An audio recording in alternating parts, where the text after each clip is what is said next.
Olá! Hoje nós vamos conversar um pouquinho sobre o trabalho de um artista da cidade de Alegrete chamado Guto Vilaverde.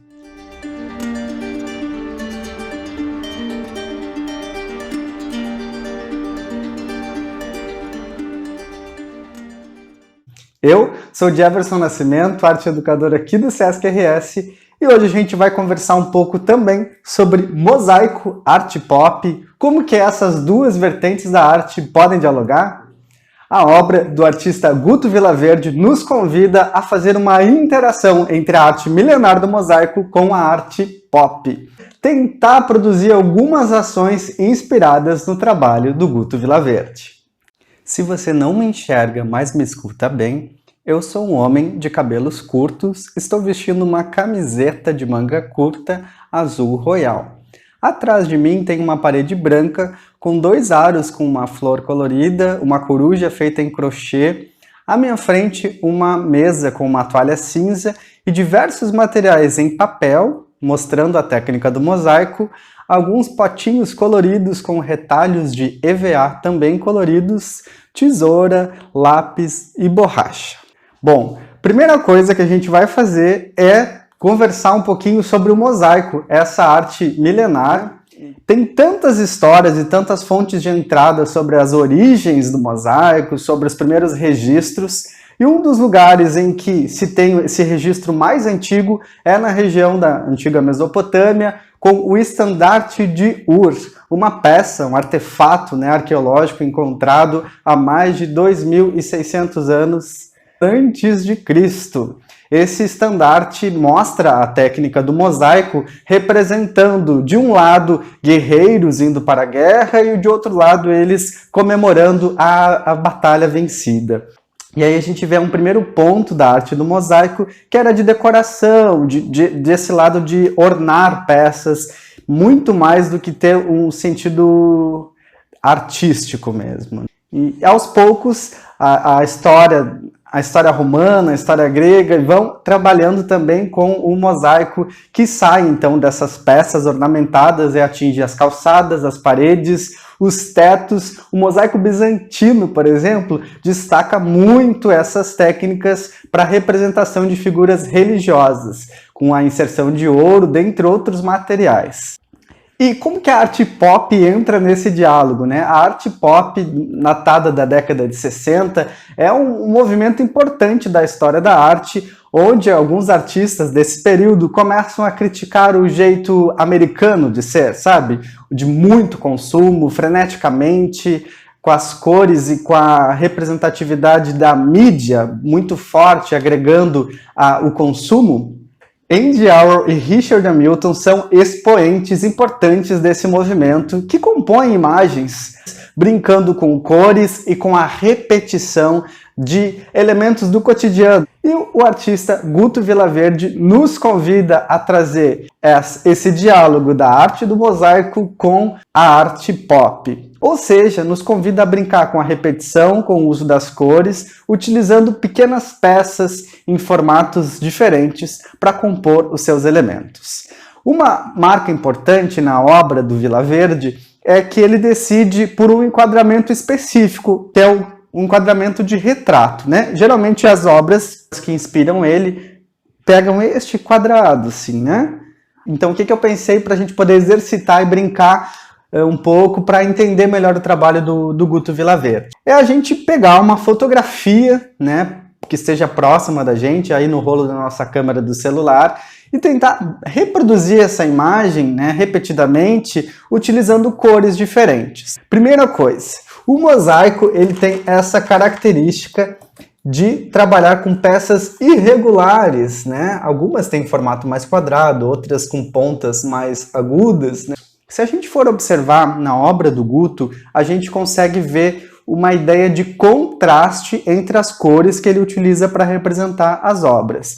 Algumas áreas são mais iluminadas, com utilização de cores mais claras, e outras áreas mais escuras, com tonalidades de preto e cinza. Eu peguei aqui uma fotografia do meu cachorro, imprimi em baixa qualidade mesmo, e aí fui fazer um processo aqui de tentar reproduzir, né, as linhas básicas dessa fotografia, né, transformando aqui num esboço de um desenho, e a minha ideia é a gente tentar aproveitar essa fotografia para brincar com o mosaico. Bom, o ideal seria a gente trabalhar com retalhos, com cacos de cerâmica, mas pensando que essas peças podem trazer um risco por serem cortantes, né, principalmente aí no diálogo com as crianças, a gente adaptou aqui pensando materiais que tenham um pouquinho mais de rigidez e possibilitem que a gente cole, né, que a gente sobreponha em outra superfície. Aqui eu tenho então EVA, retalhos de EVA cortadinhos que eu peguei, de diversas cores, né? Aqui eu tenho também um retalho de tecido, porque nas obras do Guto a gente vai ver que tem umas obras que simulam um pouco os azulejos lusitanos, né? Com aquelas figuras bem marcantes dos azulejos portugueses. Então aqui eu tenho um pedaço de tecido mais floral, um pouco para tentar trabalhar com esse contraste também. Então peguei as cores que eu tinha aqui para a gente tentar trabalhar. Percebam que temos cores mais escuras, cores mais claras. Para ter essa ideia de um suporte mais rígido para a gente armazenar essas peças, eu tenho aqui uma forma de pizza e aqui um pedaço de papelão, né? Então você pode escolher o que você tem aí, mas é bacana a gente ter essa base mais rígida para poder trabalhar. Não tem cola, você não tem esses materiais próximos, você pode brincar como se fosse uma ideia de jogo. Então você pode ir brincando, né? Nesse primeiro momento de tentar achar encaixes entre essas peças para entender esse mecanismo como se fosse um jogo de quebra-cabeças, né? Tentando ver o que é possível montar. Depois que você já brincou bastante, já entendeu esse funcionamento, aí sim a gente pode partir para algo mais elaborado um pouco. No meu caso, então, aqui, vou tentar trabalhar com essa imagem, essa reprodução aqui do cachorro, né? Deixei aqui perto canetinhas, porque eventualmente vão ficar algumas arestas, alguns espacinhos entre as peças, e aí o Guto, na obra dele, como ele trabalha com retalho de azulejo, ele vai passar um rejunte entre as peças para fazer o acabamento. Aqui a gente não tem como usar rejunte, a gente vai usar a hidrocor. Então o primeiro passo é a gente tentar analisar onde é a área mais clara e onde é a área mais escura. Vou trabalhar com a imagem de referência, então eu já tenho aqui, por exemplo, que essa parte aqui é branca e o restante é preto. Então a gente vai montando. Por isso, no meu caso aqui eu tenho o auxílio da tesoura. Ah, mas eu não tenho EVA em casa. Vai com tecido mesmo, com outros materiais, né? Isso que a gente está fazendo aqui, ó, de recortar as peças, os mosaicistas, eles vão quebrando o azulejo, né? Vão fragmentando as peças até que encaixe. É como se fosse um quebra-cabeça mesmo, né? Então, a gente iria recortando esses pedacinhos até cobrir, né, essa imagem que a gente tem. Tem umas técnicas dos mosaicistas que eles trabalham com a aplicação do mosaico em outras estruturas. Tem uma fita. A gente poderia brincar, por exemplo, de colar essas peças na fita. Tem a possibilidade de você brincar colocando na fita, depois passa a cola, aí vai fixando e retira a fita. Eu vou tentar compor aqui, acelerar o vídeo e aí depois eu mostro para vocês como que ficou.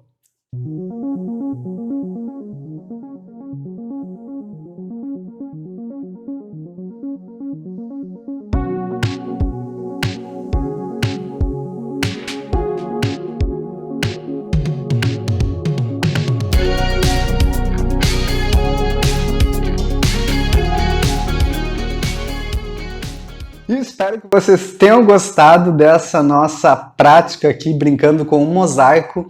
E se você ainda não conhece as obras do Guto Vilaverde, que estão sendo expostas na Galeria Virtual, convido você a entrar na Galeria Virtual e conhecer as obras do Guto e as outras exposições que também estão sendo compartilhadas. Para isso, você vai acessar o site do Sesc, www.sesc-rs.com.br/Galeria Virtual, tudo junto.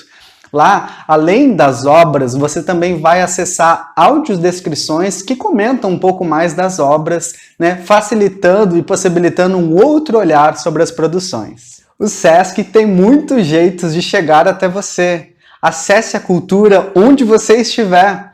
Nos vemos no próximo vídeo falando mais sobre arte e educação. Um beijo grande, tchau!